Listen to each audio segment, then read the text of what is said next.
General Omar Bradley could well have been alluding to German Field Marshal Erwin Rommel when he reflected on the paradox of brilliance shadowed by weakness.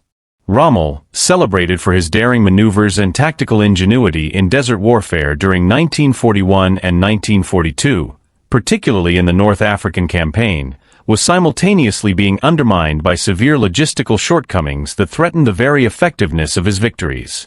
After the fall of France in June 1940, Britain remained Nazi Germany's principal opponent in Europe, and the Mediterranean theater quickly became a strategic focal point. British forces stationed across the Middle East and North Africa faced an uncertain future, strained and outnumbered, especially following Italy's entry into the war, which opened a new front that the British were ill-prepared to defend. In a high-level meeting on July 31, 1940, Hitler listened to his generals' proposals for a Mediterranean strategy. Generals Walther von Brauchitsch, the commander-in-chief of the German army, and Franz Halder, chief of staff of the OKH, argued for dispatching panzer divisions and Luftwaffe support to Libya to aid the struggling Italian forces in their offensive toward Egypt. Hitler, however, remained reluctant to commit significant armored forces to the Mediterranean, instead expressing interest only in capturing Gibraltar to deny Britain access to the western Mediterranean. While the generals pressed for a practical deployment, Hitler's mind was already largely fixed on the vast objectives in the East and the campaign against the Soviet Union. Despite Hitler's hesitation, the strategic importance of the North African theater was recognized by other Axis leaders. Grand Admiral Erich Raeder of the Kriegsmarine laid out a comprehensive Mediterranean plan in September 1940, arguing that capturing the Suez Canal and advancing through Palestine and Syria toward Turkey would place Germany in a commanding position not just against Britain, but indirectly against the Soviet Union as well. Raeder stressed that such an advance would compel Turkey to join the Axis or at least permit the passage of troops and supplies, completing a southern cordon that would threaten Soviet logistics and oil resources. This vision underscored the broader significance of North Africa. It was not merely a regional campaign but a gateway to controlling Middle Eastern oil and potentially isolating the Soviet Union from crucial Allied aid delivered through the Persian corridor. British Prime Minister Winston Churchill fully understood the stakes, warning President Roosevelt that a loss of Egypt and the Middle East would make the war a hard, long, and bleak proposition, even with American involvement. Yet, despite these strategic warnings, the German High Command's proposals for North African deployment lacked urgency compared to Raeder's insistence, as Hitler's ambitions remained fixed on Lebensraum in the Soviet Union. Ultimately, any Axis success in the Middle East relied upon securing victory in North Africa, a task that hinged on logistics, a realm where Rommel would repeatedly find brilliant maneuvers limited by fuel shortages, overstretched supply lines, and the unforgiving desert terrain. These constraints would shape the course of the North African campaign, exposing the fragility of even the most brilliant tactical minds when faced with the immutable realities of war. Hitler's hesitation about committing German forces to the North African campaign was rooted in an overconfidence in Italian capabilities and a broader preoccupation with the Eastern Front. In September 1940, the Italian 10th Army, numbering 6 divisions, roughly 3 times the size of the British forces defending Egypt, crossed into Egyptian territory with ambitions of a swift and decisive victory. Yet, almost immediately, the Italians stalled 50 miles inside Egypt at Sidi Barrani, digging in and taking no further action for weeks, while the British reinforced their positions. German military planners had long doubted Italy's ability to execute a complex desert campaign, citing not only outdated equipment and minimal mechanization but, more critically, poor leadership among the Italian officer corps. Despite these concerns, Mussolini remained reluctant to request German assistance, hoping that his forces would achieve some measure of glory on their own while preserving control over Libya. By October 1940, with the Italian army immobilized at Sidi Barrani, the Germans decided to investigate the situation more closely. General Wilhelm von Thoma, a seasoned panzer commander who had honed his skills during the Spanish Civil War, was dispatched to Libya to evaluate whether German intervention was necessary. After inspecting the Italian forces, von Thoma concluded that only highly trained motorized divisions could operate effectively in the desert, and that at least 4 such panzer divisions would be required for a successful advance to the Nile Valley. Hitler, however, was unwilling to commit more than a single division, the 15th Panzer, prompting von Thoma to suggest abandoning the effort entirely. This frustrated Hitler, who viewed German involvement in North Africa largely as a political maneuver to keep Mussolini aligned with the Axis, while his strategic focus remained fixed on the Soviet Union. The German army's doctrinal focus on conventional European operations left it ill-prepared for desert warfare. Prior to 1939, the Wehrmacht had made no substantial preparations for fighting in the North African desert, leaving its troops and planners without the organizational structures or logistical experience needed for sustained campaigns in such an environment. The budding Axis logistical crisis became painfully apparent in December 1940, when British General Richard O'Connor's Western Desert Force launched a decisive attack on the Italian positions at Sidi Barrani. By mid-February 1941, British forces had overrun eastern Libya, capturing 130,000 Italian troops. Instead of pursuing the Italians to Tripoli, the British redirected forces to Greece and East Africa, further exposing the vulnerability of Axis supply lines. Faced with these setbacks, Hitler finally committed the Luftwaffe and eventually, Erwin Rommel's Afrika Korps to Libya in early 1941. Yet German forces arrived with scant knowledge of desert operations, relying on minimal intelligence from the Italians, whose information was often incomplete or misleading. The logistical backbone of the campaign revolved around the Via Balbia, a single all-weather road stretching from Tripoli to the Egyptian border, connecting with British military roads leading to Alexandria, the Suez Canal, and Palestine. Port facilities in Libya were inadequate. Tripoli, the main harbor, could handle only 5 cargo ships or 4 troop transports at once, moving roughly 45,000 tons of cargo monthly, far below the demands of modern mechanized warfare. Italian efforts to improve port capacity were hampered by earlier misdirected repairs in Albania, limiting convoy size and forcing inefficient use of fuel, escorts, and air cover. Supply convoys faced additional challenges, including extended routes to avoid British Malta, travel along dangerous coasts, and limited shipping resources also required elsewhere in the Balkans and Aegean. A German motorized division needed 350 tons of supplies daily, equating to 10,500 tons per month, transported over hundreds of miles of desert with a vast array of trucks and convoys. The inclusion of the 15th Panzer Division in the Deutsches Afrika Korps significantly increased the transport burden, exceeding local port capacity and raising an unavoidable supply crisis. Hitler, while providing Rommel with necessary trucks, explicitly forbade large-scale offensives that might further strain logistical capabilities. Even with these precautions, the 7 Axis divisions in Libya, supported by air and naval units, required a monthly supply of 70,000 tons, far exceeding Tripoli's handling capacity, ensuring that logistics would dominate and constrain operations in the North African desert from the outset. Hitler's reluctance to commit German forces to the North African campaign stemmed from his belief that the Italian army could achieve a quick success on its own and his overriding focus on the Eastern Front. In September 1940, the Italian 10th Army, comprising 6 divisions, about 3 times the size of the British defenders, crossed into Egypt with the hope of securing rapid victories. However, almost immediately, the Italians stalled 50 miles into Egypt at Sidi Barrani, dug in, and remained inactive for weeks, allowing the British to reinforce their positions. German military leaders had long doubted Italy's effectiveness, citing outdated equipment, limited mechanization, and most critically, inadequate leadership within the officer corps. Mussolini, reluctant to request German assistance, hoped his army would achieve some glory independently while maintaining control of Libya, but the inaction at Sidi Barrani forced the Germans to consider intervention. By October 1940, the German High Command sent General Wilhelm von Thoma, an experienced panzer commander who had served in the Spanish Civil War, to evaluate whether German forces should assist the Italians and to inspect their capabilities. Von Thoma concluded that only highly trained motorized divisions could operate effectively in the desert, and that at least 4 such panzer divisions would be needed to advance successfully to the Nile Valley. Hitler, however, was unwilling to commit more than a single panzer division, the 15th Panzer, prompting von Thoma to suggest abandoning the effort entirely. Hitler, angered by this suggestion, viewed German involvement as a political measure to keep Mussolini aligned with the Axis while prioritizing his broader ambitions against the Soviet Union.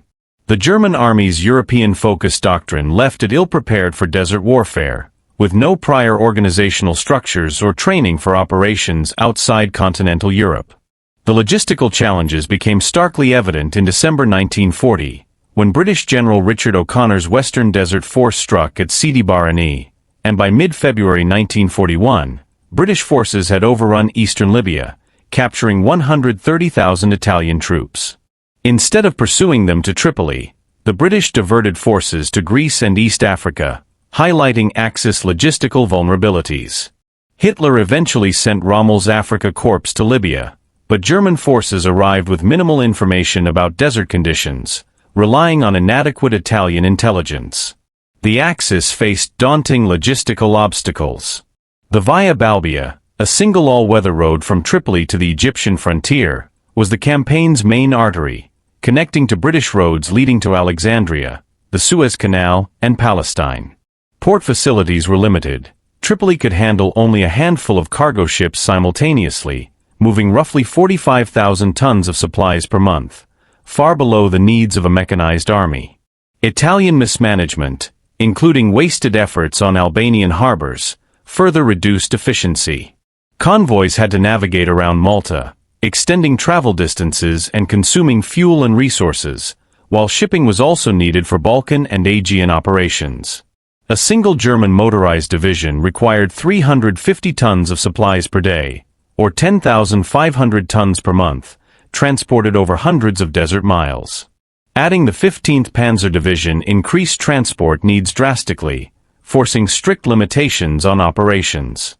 Despite Hitler granting Rommel trucks, he forbade large-scale offensives that might overextend supply lines. Even with these measures, the 7 Axis divisions in Libya, supported by air and naval units, required 70,000 tons of supplies per month, well beyond Tripoli's capacity, ensuring that logistical constraints would dominate the North African campaign from the start. By mid-1941, the Mediterranean theater had become an increasingly perilous environment for Axis supply operations, and the strategic situation was steadily deteriorating. In early June, most of the German 10th Air Corps, which had been tasked with protecting convoys bound for Libya from Sicilian bases, was redeployed to Greece, leaving Axis shipping vulnerable to British forces stationed on Malta. This temporary gap allowed the British to gradually rebuild their naval and air capabilities, and Axis losses at sea began to climb alarmingly. By July, 19% of all supplies by weight sent to Libya were lost. Although this figure dipped to 9% in August, it spiked again to 25% in September and remained high at 23% in October. The situation was exacerbated by heavy RAF bombing of Benghazi in September, which forced some shipments to divert to Tripoli, increasing transit times and complicating logistics. Allied submarines also proved devastatingly effective, sinking 3 of Italy's largest troop transports, the Asperia, Neptunia, and Oceania, during August and September 1941, compelling the Italians to rely increasingly on smaller, faster destroyers for troop movements. By mid-October, submarines were responsible for 44% of Axis shipping losses, underscoring the persistent and lethal threat posed by the Allies in the central Mediterranean. Rommel's logistical challenges, however, extended beyond enemy action. The Italian Navy, responsible for convoy coordination and protection, was plagued by internal divisions and inefficiency. Many officers were politically opposed to Mussolini, while senior fascist authorities were mired in corruption and bureaucracy, creating a disjointed and ineffective chain of command. Rommel repeatedly criticized the Comando Supremo for its inefficiency and demanded that the Wehrmacht assume control over the entire supply system. The Kriegsmarine shared some of these concerns, suspecting that Italian preference for Tripoli was motivated by protecting their merchant fleet, but these arguments were complicated by the Luftwaffe's diversion of resources to eastern Mediterranean targets, leaving convoys vulnerable. Other logistical alternatives, such as shipping supplies from Greece to Cyrenaica, were impractical, relying on a single-track railway through Yugoslavia constantly disrupted by partisan attacks. The Italians resisted German suggestions to improve operations at Libyan ports using Kriegsmarine personnel, citing fuel shortages and the threat from British naval forces based on Malta, further straining the coordination of the supply network. Despite these difficulties, the Italians managed to transport an average of 72,000 tons of supplies per month to Libya from July through October 1941, just above Rommel's monthly consumption, but the extreme distances involved made logistics the true limiting factor. The Panzer Army required 70,000 tons of supplies monthly, of which roughly one-third or 23,000 tons had to be fuel. Transporting these supplies over hundreds of miles of desert consumed a significant portion of fuel, leaving only 47,000 tons for food, ammunition, and operational needs, creating an effective shortfall of 11,500 tons. Transport vehicles also suffered heavy wear, with approximately 35% undergoing repairs at any given time. The precariousness of the situation was underscored on the night of November 9th, when a 5-ship convoy carrying 20,000 tons of cargo was sunk off the Libyan coast by British warships, dropping supplies in Libya to just 30,000 tons while shipping losses reached 30%. Though Rommel's 2 German divisions consumed only 20,000 tons per month, giving him a temporary surplus from previous shipments, the British offensive launched on November 18, Operation Crusader, rendered overland supply routes hazardous. British aircraft and armored cars inflicted severe losses on truck convoys, having Rommel's hauling capacity and forcing shipments to travel primarily at night. In response, the Italians intensified their efforts to sustain Rommel's forces, using warships and submarines to transport fuel to the ports of Derna and Benghazi and mounting a significant convoy operation on December 16 to 17, employing 4 battleships, 3 light cruisers, and 20 destroyers. The mission succeeded with minimal losses, providing a critical infusion of supplies. Meanwhile, German quartermasters noted improvement, though the December tonnage of 39,000 tons reflected not safer sea routes but the discovery of 13,000 tons of Italian fuel reserves near Tripoli. Rommel's retreat to El Agheila shortened his supply lines to a more manageable 460 miles, and the arrival of a second battleship convoy on January 6, 1942, carrying 6 additional vessels of supplies, further stabilized the precarious logistical situation in the central Mediterranean, highlighting the complex interplay between operational strategy, enemy pressure, and the immense challenges of sustaining an army across the vast desert expanse. As the winter of 1941 to 1942 settled over the Mediterranean, the strategic situation for the Axis powers was at a critical juncture, and Hitler faced difficult choices regarding the North African campaign. Much of the German Luftflotte II had been transferred from the Eastern Front to the Mediterranean, providing a new surge of air power that targeted Malta and dramatically reduced Axis shipping losses. This reprieve allowed new panzer units, replacement tanks, and critical supplies to reach General Erwin Rommel's forces, bolstering his army in North Africa to a total of 10 divisions, 3 German and 7 Italian. With this increase in strength came a corresponding increase in supply requirements, estimated at around 100,000 tons per month.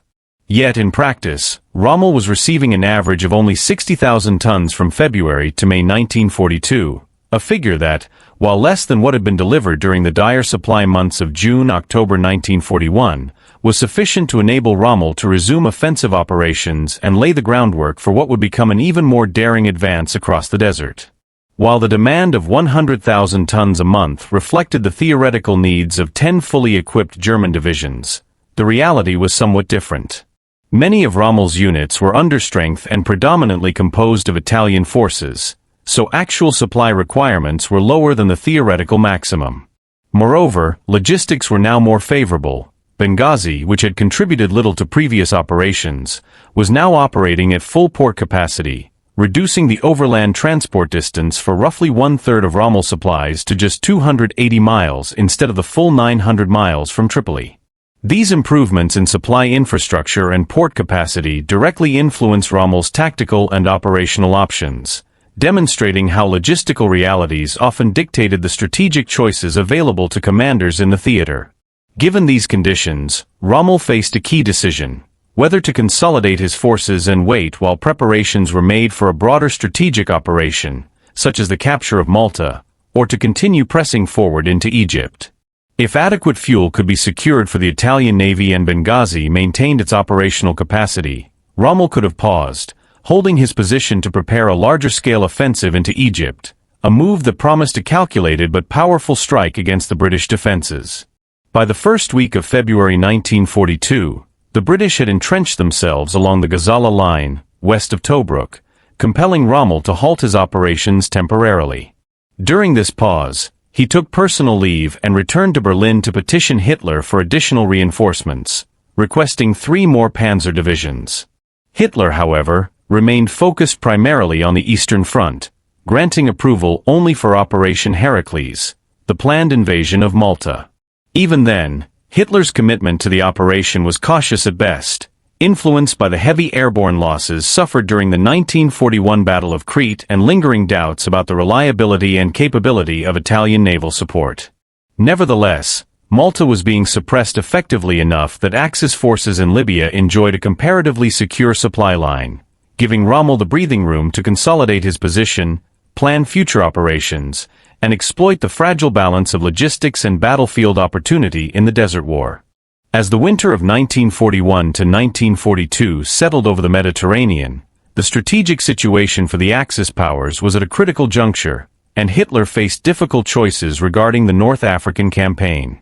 Much of the German Luftflotte too had been transferred from the Eastern Front to the Mediterranean, providing a new surge of air power that targeted Malta and dramatically reduced Axis shipping losses. This reprieve allowed new panzer units, replacement tanks, and critical supplies to reach General Erwin Rommel's forces, bolstering his army in North Africa to a total of 10 divisions, 3 German and 7 Italian. With this increase in strength came a corresponding increase in supply requirements, estimated at around 100,000 tons per month. Yet in practice, Rommel was receiving an average of only 60,000 tons from February to May 1942, a figure that, while less than what had been delivered during the dire supply months of June-October 1941, was sufficient to enable Rommel to resume offensive operations and lay the groundwork for what would become an even more daring advance across the desert.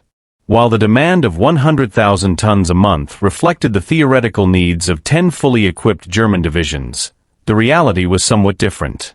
Many of Rommel's units were understrength and predominantly composed of Italian forces, so actual supply requirements were lower than the theoretical maximum.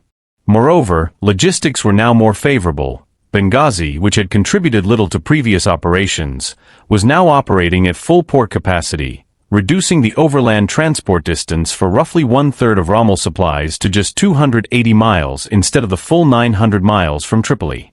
These improvements in supply infrastructure and port capacity directly influenced Rommel's tactical and operational options, demonstrating how logistical realities often dictated the strategic choices available to commanders in the theater. Given these conditions, Rommel faced a key decision: whether to consolidate his forces and wait while preparations were made for a broader strategic operation, such as the capture of Malta, or to continue pressing forward into Egypt. If adequate fuel could be secured for the Italian Navy and Benghazi maintained its operational capacity, Rommel could have paused, holding his position to prepare a larger-scale offensive into Egypt, a move that promised a calculated but powerful strike against the British defenses. By the first week of February 1942, the British had entrenched themselves along the Alamein, west of Tobruk, compelling Rommel to halt his operations temporarily. During this pause, he took personal leave and returned to Berlin to petition Hitler for additional reinforcements, requesting 3 more panzer divisions. Hitler, however, remained focused primarily on the Eastern Front, granting approval only for Operation Heracles, the planned invasion of Malta. Even then, Hitler's commitment to the operation was cautious at best, influenced by the heavy airborne losses suffered during the 1941 Battle of Crete and lingering doubts about the reliability and capability of Italian naval support. Nevertheless, Malta was being suppressed effectively enough that Axis forces in Libya enjoyed a comparatively secure supply line, giving Rommel the breathing room to consolidate his position, plan future operations, and exploit the fragile balance of logistics and battlefield opportunity in the Desert War. During the first half of 1942, the logistical situation for Rommel and the Panzer Army appeared to improve, as only about 6% of supplies dispatched across the Mediterranean were lost en route to Libya. This relative success in April and May eased the chronic supply problems that had plagued the Axis forces for months. Confident that the British were still recovering from earlier setbacks and wary of an Allied offensive before Malta could be fully subdued, Rommel decided to return to Africa and press forward with his own aggressive plans. His immediate objective was Tobruk, a strategically vital port, and he calculated that once it was captured, he could pause to allow Malta to be neutralized before advancing further into Egypt. However, the feasibility of pushing all the way to Alexandria remained highly questionable. Even if Hitler had been willing and able to send additional panzer divisions, the limitations of the Mediterranean ports at Benghazi and Tripoli made it virtually impossible to stockpile sufficient stores for a full-scale advance. Moreover, the number of trucks and transport vehicles available was insufficient to move the required supplies across the desert, and Rommel had to rely on the gamble of capturing enemy fuel and equipment during a rapid advance to sustain his forces, a tactic that, while bold, carried significant risks given the harsh desert conditions and extended supply lines.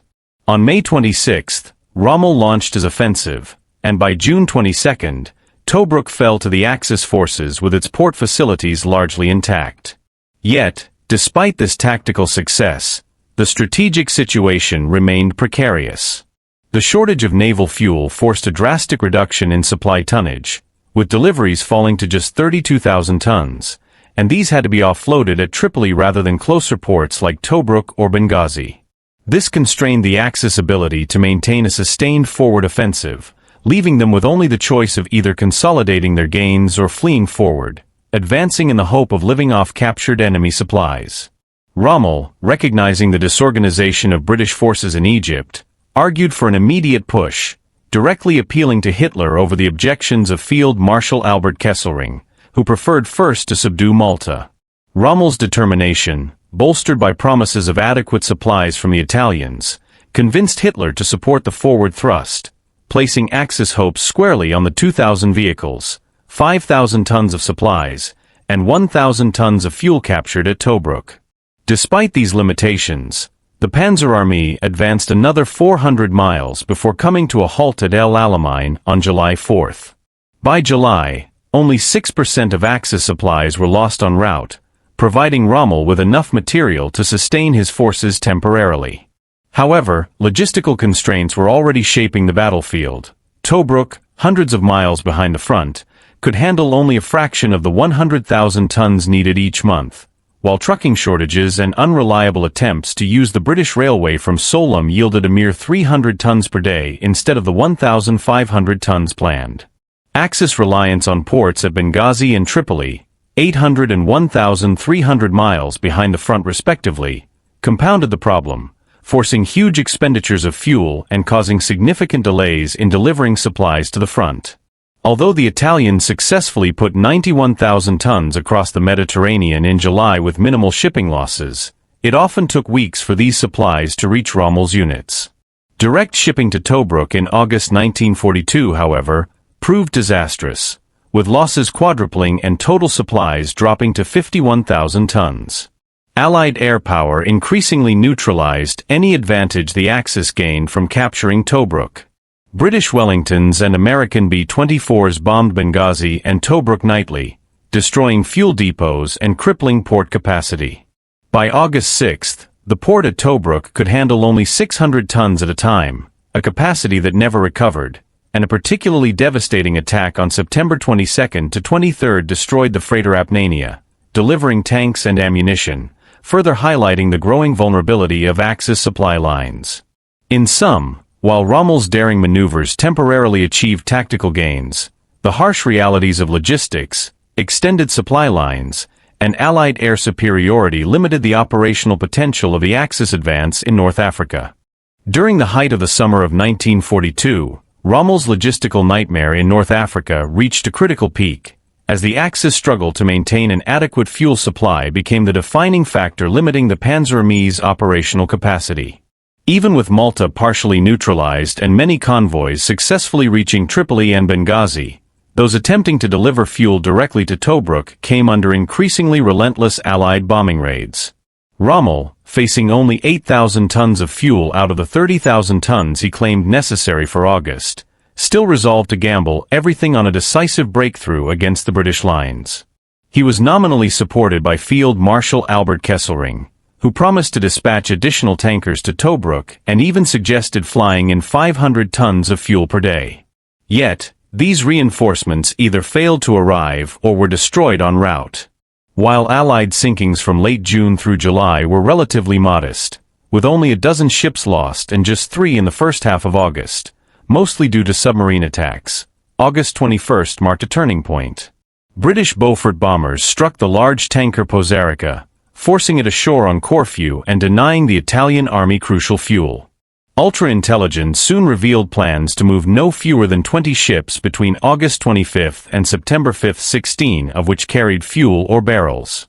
British efforts succeeded in allowing only 7 of these ships to reach Libya, delivering minimal fuel, resulting in the loss of a third of all supplies and 41% of Rommel's vital fuel during that month.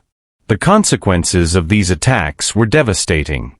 The Panzer Army was left with barely 10% of the minimum fuel requirement for sustained operations, while 10,000 tons of supplies languished in Tobruk, unable to reach the front. The shortages of ammunition, spare parts, and food further compounded the difficulties, particularly demoralizing the Italian contingents whose cooperation Rommel depended upon. Meanwhile, German reinforcements, including Ramk's Parachute Brigade and the 164th Light Division, originally earmarked for the aborted Malta operation, arrived in North Africa only to prove more a logistical burden than a combat asset, as they lacked sufficient transport to be effective in the desert. Allied air and mobile forces seized the initiative, systematically targeting Rommel's stretched supply lines and disrupting overland movements, making each resupply mission increasingly perilous. Rommel himself would later attribute the failure to reach the Nile to the depletion of his fuel sources and the Italian failure to deliver critical supplies and tanks, consistently placing the blame on the Italian Supreme Command. By the first week of October, the situation had deteriorated further. No fuel reached Libya. The cargo ship Francesco Barbaro, traveling via Greece to Benghazi, was torpedoed, as was the Uni one in the same convoy. Days later, the fuel-laden Nino Bixio was sunk by a torpedo bomber, effectively severing the Panzer Army's remaining lifeline. These losses directly influenced the outcome of the Second Battle of El Alamein, fought between October 23 and November 4, 1942, in which the British Eighth Army decisively broke Rommel's forces and initiated a relentless westward advance that would eventually push Axis troops all the way to Tunisia.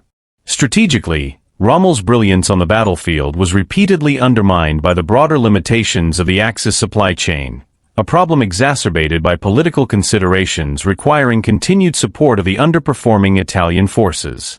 Ultimately, the summer and autumn of 1942 starkly illustrated that no matter how audacious or tactically adept Rommel might be, the task of sustaining a German-led advance through the deserts of North Africa into the Middle East was, given the operational realities and logistical constraints, virtually impossible. Rommel's campaign in North Africa, often celebrated for daring maneuvers and tactical brilliance, was in reality plagued by fundamental logistical flaws that he repeatedly underestimated or chose to defy. The limited capacity of Libyan ports not only dictated the number of troops and the mix of German and Italian forces that could be sustained, but also constrained convoy sizes, rendering their protection exorbitantly costly in fuel and warship allocation. Once supplies reached the shore, Rommel faced vast desert distances, far surpassing those encountered by the Wehrmacht in Europe, including the Russian front, yet he had an insufficient number of trucks to transport essential materials. Coastal shipping offered little relief, as the Royal Air Force's dominance over the Mediterranean restricted the volume and reliability of maritime resupply. A railway might have offered a solution to the overland problem, but the Italians never mobilized resources to construct one, leaving the Axis forces dependent on convoys that were slow, limited, and constantly under threat. By the summer of 1942, the Axis decision not to seize Malta was less a reflection of strategic foresight than a practical acknowledgement that Tobruk's port was far too small and vulnerable to provide a secure logistical hub. Under these circumstances, Hitler's original orders to maintain a limited defensive presence in North Africa were, in hindsight, sound. Rommel's repeated insistence on advancing beyond a sustainable range from his base, risking overextension, constituted a critical mistake that should have been checked by his superiors. Rommel himself was not blind to the logistical realities he faced. As noted in the Rommel papers, he understood that the first essential condition for an army to be able to stand the stress of battle is an adequate stock of weapons, petrol, and ammunition. In fact, the battle is fought and decided by the quartermasters before the shooting begins. Yet in practice, he was compelled to rely on the Italian Comando Supremo or Kesselring to transport his supplies across the Mediterranean, both of which were slow, inefficient, and prone to failure. Axis options to remedy the situation were limited: expanding port facilities at Tripoli and Benghazi, capturing Malta to secure supply lines, or building a 600 to 900-mile railway from Tripoli eastward, each a monumental undertaking fraught with operational risk and political complications. The logistical quagmire of the Libyan desert was starkly captured by German General Johann von Ravenstein, commander of the 21st Panzer Division, who succinctly described it as a tactician's paradise but a quartermaster's hell, highlighting the impossibility of sustaining daring offensives without a secure and reliable supply network. In essence, Rommel's audacious strategies, while brilliant on the battlefield, were undermined at every turn by the unforgiving reality of desert logistics, leaving his forces perpetually teetering on the edge of supply-induced collapse.